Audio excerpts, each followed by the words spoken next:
የአፍሪካ የመሬት ባለቤትና አጠቃቀም ፖሊሲ የሴቶችን እኩል ተጠቃሚነት ያረጋገጠ መሆን እንደሚገባው የአፍሪካ ህብረት ኮሚሽን አሳሰበ።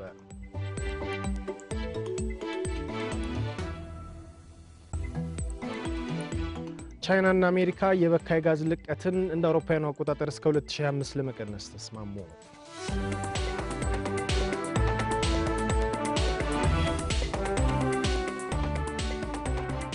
እንደምን ዋላችሁ። ከኢትዮጵያ ብሮድካስቲንግ ኮርፖሬሽን የሰባት ሰዓቱን ዜናዎች ይዘን ቀርበናል። ከዜናው ጋር ነብዩ እንደሰነኝ አብራችሁን ቆዩ። የአፍሪካ የመሬት ባለቤትና አጠቃቀም ፖሊሲ የሴቶችን እኩል ተጠቃሚነት ያረጋገጠ መሆን እንደሚገባው የአፍሪካ ህብረት ኮሚሽን አሳሰበ። በአፍሪካ የመሬት ፖሊሲ ላይ የሚመክር ጉባኤ በአዲስ አበባ እየተካሄደ ነው። ብርሃኑ አለሙ ተጨማሪ ያለው ከ70% በላይ ለሚሆኑት አፍሪካውያን የገቢ ምንጭ የግብርናው ዘርፍ መሆኑን መረጃዎች ያመለክታሉ። ፍትሃዊ የመሬት አጠቃቀም በመዘርጋት ዘርፉን ውጤታማ ለማድረግም የአፍሪካ ህብረት ኮሚሽን፣ የአፍሪካ ኢኮኖሚ ኮሚሽንና የአፍሪካ ልማት ባንክ የጋራ የትብብር መርሃ ግብር በማቋቋም በመስራት ላይ ናቸው።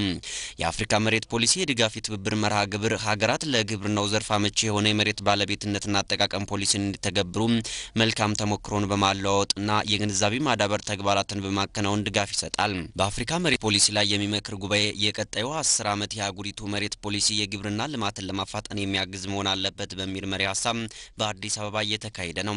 በጉባኤው መክፈቻ ላይ የተገኙት የኢትዮጵያ ግብርና ሚኒስትር አቶ ተፈራ ደርበው እንዳሉት ኢትዮጵያ የመሬት ፖሊሲ አመችነት ለግብርናው እድገት ያለውን እገዛ በመረዳት ለጉዳዩ ትኩረት ሰጥታለች። በእርግጥ የመሬት ባለቤትነትና አጠቃቀም በየመንግስት ስርዓቱ ልዩነት ይኖረዋል። በአሁኑ ወቅት በአገራችን አርሶ አደሩ በመሬቱ የመጠቀም መብት አለው። በኔነት ስሜት ማምረት እንዲችልም በገጠር የመሬት ማረጋገጫ ሰርቲፊኬት እየተሰጠ ነው። ይህንን አሰራር በሁሉም አካባቢዎች ለማድረስ ትኩረት ሰጥተን እየሰራን ያለነው። ይህ ለዘርፉ እድገት የራሱ ገዛ ይኖረዋል። በተባበሩት መንግስታት የምግብና እርሻ ድርጅት ፋኦ መረጃ እንደሚያሳየው ግማሽ የሚሆነውን የዓለም ህዝብ የሚመግበውን ምርት የሚያመርቱት ሴቶች ናቸው። እናም የሀገራት የመሬት ፖሊሲ የሴቶችን የመጠቀም መብት ያረጋገጠ መሆን አለበት። በአፍሪካ ህብረት ኮሚሽን የገጠር ኢኮኖሚና ግብርና ኮሚሽነር ሮዳፒስ ቱሙሲሚ እንደሚሉት African governments, regional economic communities and stakeholders to prioritize land policy. በአፍሪካ በ2025 ረሃብን ለማጥፋት የተያዘው ግብ እንዲሳካ ለግብርናው ዘርፍ ምርታማነት አመቺ የሆነ የመሬት ፖሊሲ ተግባራዊ ማድረግ ያስፈልጋል። ይህ ደግሞ ሴቶች ከመሬት እኩል ተጠቃሚ የሚሆኑበትን አሰራር ያካተተ መሆን አለበት። ከመሬት ጋር የተያያዙ ችግሮችን ለመፍታትም በትብብር መስራት ወሳኝ ነው የሚሆነው። የአፍሪካ ልማት ባንክ፣ የአፍሪካ ኢኮኖሚ ኮሚሽንና የዓለም የምግብና እርሻ ድርጅት ፋኦ በመሬት አያያዝና አጠቃቀም ላይ ከአፍሪካ ህብረት ጋር በትብብር እንደሚሰሩ ተወካዮቻቸው በጉባኤው ላይ ተናግረዋል። ለ3 ቀናት በሚቆየው የአፍሪካ መሬት ፖሊሲ ጉባኤ በጉዳዩ ላይ ያተኮሩ ጥናታዊ ጽሑፎች ቀርበው ውይይት እንደሚደረግባቸው የጉባኤው መርሃ ግብር ያስረዳል። ህገወጥ የሰዎች ዝውውርን ለመከላከል ብዙ ስራዎች ቢሰሩም አሁንም ችግሩ አሳሳቢ ደረጃ ላይ መሆኑን የደቡብ ክልል ርዕሰ መስተዳድር ገለጹ። በደቡብ ክልል ህገወጥ የሰዎች ዝውውርን ለመከላከል የተቋቋመው ምክር ቤት የ2006 አፈጻጸምና የ2007 እቅዱን ገምግሞ አጽድቋል። ማርታ ዘሪሁን የደቡብ ሬዲዮና ቴሌቪዥን ድርጅት የላከልን ዘገባ ታቀርባለች። በደቡብ ክልል ህገወጥ የሰዎች ዝውውርን ለመከላከል በክልሉ ርዕሰ መስተዳድር የሚመራ ምክር ቤት ተቋቁሟል። የምክር ቤቱን የ2006 አፈጻጸም በሚገመግበው መድረክ ላይ የክልሉ ርዕሰ መስተዳድር አቶ ደሴ ዳልኬ እንዳሉት ህገወጥ የሰዎች ዝውውር ማህበራዊና ኢኮኖሚያዊ ቀውስ ከማስከተሉም ባሻገር የሀገርን ገጽታ ያበላሸ ነው። ዜጎችን በሚከናወኑ የልማት ስራዎች ተጠቃሚ ለማድረግ ሰፊ ስራዎች ቢሰሩም አሁንም በህገወጥ መንገድ የሚደረጉ ጉዞዎች አልቆሙም። በቅርቡ በኬንያና ታንዛኒያ በህገወጥ መንገድ ሲሄዱ የነበሩ አብዛኞቹ ወጣቶች መሆናቸውን ርዕሰ መስተዳድሩ ገልጸዋል። አሁን ወደ ውጭ ሀገር እየተሰዱ ያሉ ወጣቶች ዛሬ ስራ እድል ስላጡ አይደለም፣ ለስራ ስምሪት እንኳን ብቁ ናቸው ተብሎ የሚጠበቁ ወጣቶች አይደሉም። ስለዚህ ምንም እንኳን የተሰሩ ስራዎችና የተሰሩ ያሉ ስራዎች ቢኖሩም አሁን ባለንበት ደረጃ የችግሩ አሳሳቢነት በተለይ ከክልላችን አንፃር ሲታይ የሚፈልገው ውጤት የተገኘበት ነው ብሎ ለማስቀመጥ አይቻልም። አሳሳቢ ነው ብሎ ማስቀመጥ ይቻላል። በየደረጃው የሚገኙ የስራ ኃላፊዎች እስካሁን የተከናወኑ ተግባራት ውጤት ቢያስገኙም ቀሪ ተግባራት ግን መኖራቸውን ተናግረዋል። በመናስተምርበት ጊዜ ህብረተሰቡ ሊቀበለን የሚችለው በእኛ ዙሪያ ያሉ ሰዎች ላይ የምንወስደው አቋም ጭምር ይመለከታል። መሰረታዊ ችግሩ የአመላካች ችግር ነው። እዚህ ሰርቼ ያልፍልኛል የሚል አመላካከት የያዘ አይደለም። በርካታ አማራጭ ያለው ሰው ይሄን ያለማሳዝ ደግሞ ለማንም የሚተው አይደለም። የአመራር ስራ ነው።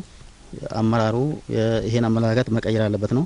የሃይማኖት ተቋማት መሪዎችም ድርጊቱን ለመቀነስ የሚያስችል ግንዛቤ ለመፍጠር እንደሚሰሩ ነው የገለጹት። በአሁኑ ሰዓት ልማት እየለማ ነው ያለው።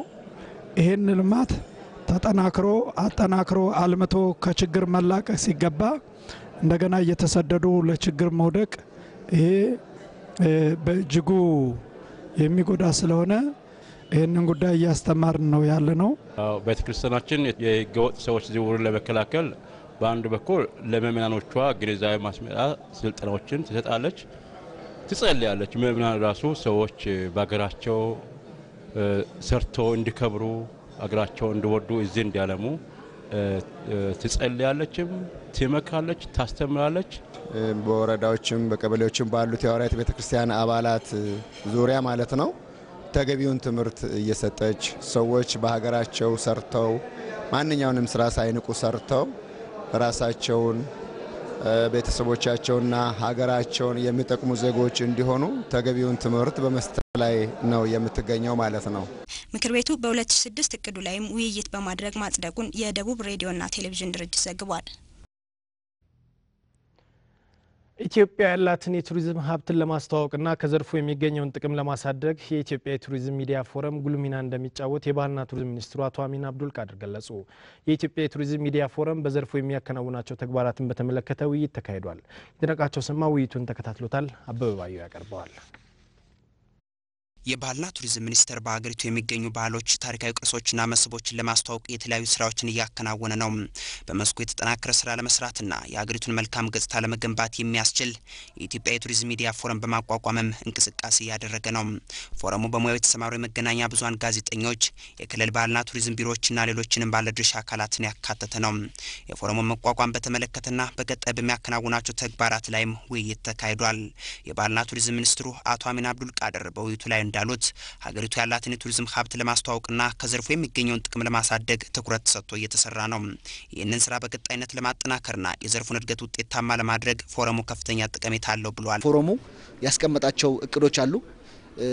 ባለፈው አመት ደግሞ የፈጸማቸው ተግባራቶች አሉ። በሁሉም መልኩ በጣም የሚደነቅ ተግባር ነው የሰሩትና አሁንም ህዝቡ ግንዛቤ በዘርፉ ላይ ግንዛቤ እየተፈጠረ እየመጣ ያለበት ሂደት ነው ያለውና ህብረተሰቡም ተመራማሪዎቹም ባለሀብቱም የፖሊሲ አውጪዎችም ብዙሃን መገናኛ በሚያደርጉት እንትን ግንዛቤው እየሰፋ እየሄደ ያለበት ሂደት ነው ያለውና ፋይዳው ዘርፈ ብዙ ነው ብሎ መውሰድ ይቻላል። ፎረሙ ለሚያካሄዳቸው እንቅስቃሴዎች የሁሉም አካላት ተሳትፎ ወሳኝ መሆኑንም ነው አቶ አሚን ያስገነዘቡት።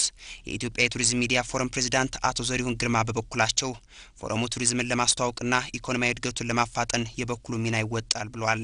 በውይይቱ ላይ የመገናኛ ብዙሃን ቱሪዝምን በማስተዋወቅ ረገድ ያላቸው ሚናን የተመለከተ ጽሑፍ ቀርቦ ውይይት ተደርጎበታል። የትግራይ ምርምር ዘር ማባዣና ማዘጋጃ ማዕከል የዝናብ እጥረትን የሚቋቋምና በሄክታር እስከ 80 ኩንታል ምርጥ ዘር የሚሰጡ የተዳቀሉ የበቆሎ ዝርያዎችን ለአርሶ አደሮች እያስተዋወቀ ነው። ማዕከሉ በክልሉ ደቡባዊ ዞን በራያና ዘባው አካባቢ የአርሶ አደሮች የመስክ ቀንንም አክብሯል። በመስክ በዓሉ ላይ የተገኙ አርሶ አደሮች እንደገለጹት አካባቢያቸው ዝናብ አጠር በመሆኑም ቀደም ሲል የሚያገኙት ምርት አነስተኛ መሆኑን ተናግረዋል። ማዕከሉ ባቀረበላቸው አዳዲስ የተዳቀሉ የበቆሎ ዝርያዎችን በመጠቀም ምርታቸውን ሊያሳድጉ መቻላቸውን የጠቆሙት አርሶ አደሮቹ በቀጣይም በስፋት እንዲቀርብላቸው ጠይቀዋል። በማዕከሉ ከፍተኛ የዘር ባለሙያ አቶ ሁሉፍ በሪሁ ማዕከሉ ከአካባቢው ስነ ምህዳር ጋር የሚጣጣሙ የበቆሎ ዝርያዎችን የማስተዋወቅ ስራውን አጠናክሮ እንደሚቀጥል መናገራቸውን የኢትዮጵያ ዜና አገልግሎት ዘግቧል።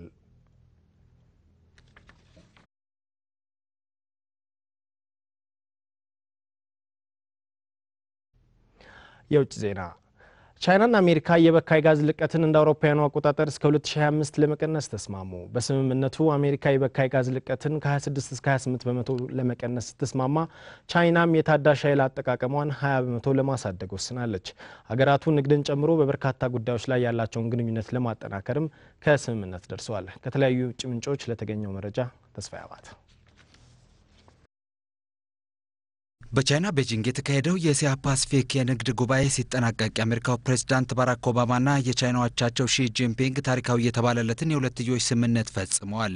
ስምምነቱ በዋናነት የካርቦን ልቀትን መቀነስና ከባቢ አየር ብክለትን መታደግ ዓላማ ያደረገ ነው። ከዓለም የከባቢ አየር ብክለት 45 በመቶ ያሉን የሚያመነጩት ሁለቱ ሀገራት ብክለቱን ለመቀነስ ያሳዩት አቋም ከፍተኛ ለውጥ ያመጣል የሚል ቅድመ ግምት ተሰጥቶታል። ፕሬዝዳንት ባራክ ኦባማ የሀገራቸውን የካርቦን ልቀት እንደ አውሮፓውያኑ የጊዜ ቀመር በ2025 ከ26 እስከ 28 በመቶ ለመቀነስ እንደሚሰሩ ነው የተናገሩት። ቻይናም ልቀቱን የምትቀንስበትን መጠን በግልጽ ባታስቀምጥም በከፍተኛ ደረጃ ለመቀነስ ግን ቃል ገብታለች። በ2025 የተፈጥሮ ነዳጅ ፍጆታዋን በመቀነስ የታዳሽ ኃይል አማራጮችን በ20 በመቶ ለማሳደግ እቅድ ይዛለች ቻይና። ሁለቱ ሀገራት በመጪው ዓመት በፈረንሳይ ፓሪስ ዓለም አቀፍ የከባቢ አየር ለውጥ ስምምነት ለማድረግም ከመግባባት ደርሰዋል። እኛ የዓለማችን የከፍተኛ ኢኮኖሚ ሀገራት መሪዎች ነን። ለዓለም የአየር ንብረትም ኃላፊነት አለብን። አሁን የደረስነው ስምምነት ኃላፊነታችንን የሚያጠናክር ነው። አሜሪካም የብክለት መጠኗን በተቀመጠው ጊዜ ለመቀነስ ትሰራለች። ሁለቱ መሪዎች ያደረጉት የሁለትዮሽ ውይይት ውጤታማ እንደነበር የተናገሩት ሺ ጂንፒንግ የሁለቱ ሀገራት ግንኙነት መጠናከር ለእስያ ፓሲፊክ ሀገራት ተጨማሪ አቅም የሚፈጥር ነው ብለዋል። በቻይናና በአሜሪካ መካከል የተደረሰው አዲሱ ስምምነትና ግንኙነት ከሁለቱ ሀገራት ህዝቦች ፍላጎት ጋር የሚጣጣም ነው። የእስያ ፓሲፊክንና የመላው ዓለም ሰላም መረጋጋትና ብልጽግናን ለማጠናከርም የሚረዳ ነው። ሁለቱ ሀገራት የሚፈጠሩ ወታደራዊ አደጋዎችን ለመቀነስ ከስምምነት ላይ ደርሰዋል። ይህም በአየርም ይሁን በባህር የሚደረጉ ወታደራዊ እንቅስቃሴዎችን ደህንነት በማረጋገጥ ላይ ያተኩራል። የንግድ፣ የኢንቨስትመንት፣ የሳይበር ደህንነትና በሰሜን ኮሪያ የኒኩሌር ኃይል ጉዳይ ላይ በጋራ ለመስራት ፍላጎትም አላቸው የዓለማችን የኢኮኖሚ ቁንጮች አሜሪካና ቻይና። በመጨረሻም በቦሊቪያ ከውልደት አንስቶ የሚከሰት የልብ ህመምን ዘመናዊ ህክምናን ከጥንት ልማድ ጋር በማጣመር ማከም ተቻለ። ህክምናው በህመሙ የሚሰቃዩ ህጻናትን ቁጥርም መቀነሱ ተነግሯል። የሮይተርስን ዘገባ ማርታ ዘሪሁን ታቀርበዋለች። የህፃን ዳሪዮ ፍሎረንስ እናት ልጇ የ3 ዓመት ህፃን እያለ ነበር እድገቱ ያልተስተካከለና ክብደቱም እየጨመረ የሚሄድ እንዳለ ነበር የተረዳችው። በቀላሉ ድካም እንደሚሰማውም ተናገራለች። ህፃኑ ከወሊድ ጊዜ ጀምሮ የተከሰተ የልብ ችግር እንዳለበት በህክምና ከመረጋገጡ በፊት የምግብ እጥረት ላለባቸው ህፃናት የሚሰጥ ህክምና ሲደረግለት ቆይቷል። በኋላ ላይ ግን የዳሪዮ ህመም ከልብ የደም ምልልስ ጋር የተያያዘ ችግር መሆኑ ነው የተረጋገጠው። ዳሪዮን የገጠመው የልብ ችግር በደም ዝውውር ወቅት ተከፍቶ ሳይዘጋ ከሚቀር የደም ስር ጋር በተያያዘ በምቅዳና ደም መልስ የልብ ክፍሎች መካከል ያልተስተካከለ የደም ፍሰት እንዲኖር የሚያደርግ ነው። ጥናቶች እንደሚያመለክቱት በእርግዝና ወቅት በእናቶች ላይ የሚከሰት ከመጠን ያለፈው ውፍረት፣ ሲጋራ ማጨስና የጽንስን የልብ እድገት የሚያስተጓጉሉ መድኃኒቶችን መጠቀም ለልብ በሽታው መከሰት ከምክንያቶች መካከል የሚጠቀሱ ናቸው።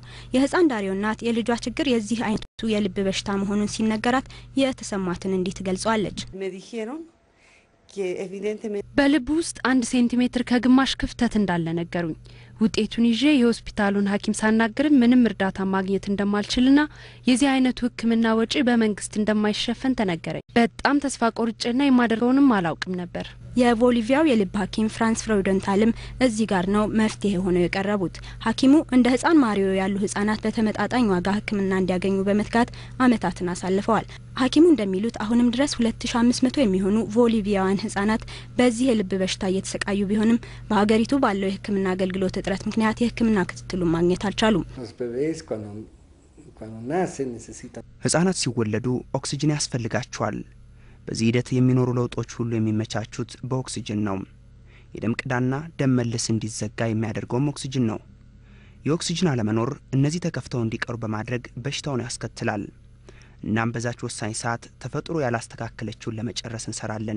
የልብ ሐኪሙ ፍራንስ ፍሮይደንታል ያልተዘጋውንና ህክምና ካልተደረገለት ለሞት የሚዳርገውን በህፃናቱ ልብ ውስጥ ያለ መጠነኛ ክፍተት የሚሞላ አዲስ የህክምና ዘዴ አግኝተዋል። ይህም ከታንታኒየምና ኒኬል ውህድ የተሰራ ኒትኖል የተባለ ቁስ ነው።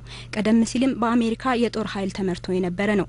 ህክምናው 500 የሚደርሱ ህፃናት በቦሊቪያ በየወሩ ህክምና ያገኙበታል የተባለ ሲሆን ውጤታማ መሆኑም ተነግሯል። ህክምናው በህመሙ የሚሰቃዩ ህፃናትን ቁጥር ቀንሷልም ተብሏል። ህፃን ዳሪዮም በአዲሱ የህክምና ክትትል በመታገዝ የጤናው ሁኔታ መሻሻሉን የሮይተርስ ዘገባ አመልክቷል። ከኢትዮጵያ ብሮድካስቲንግ ኮርፖሬሽን የ7 ሰዓቱ ዜናችን ይህን ይመስል ነበር። ነብዩ እንደሰነኝ መልካም ቀን ይሁንላችሁ።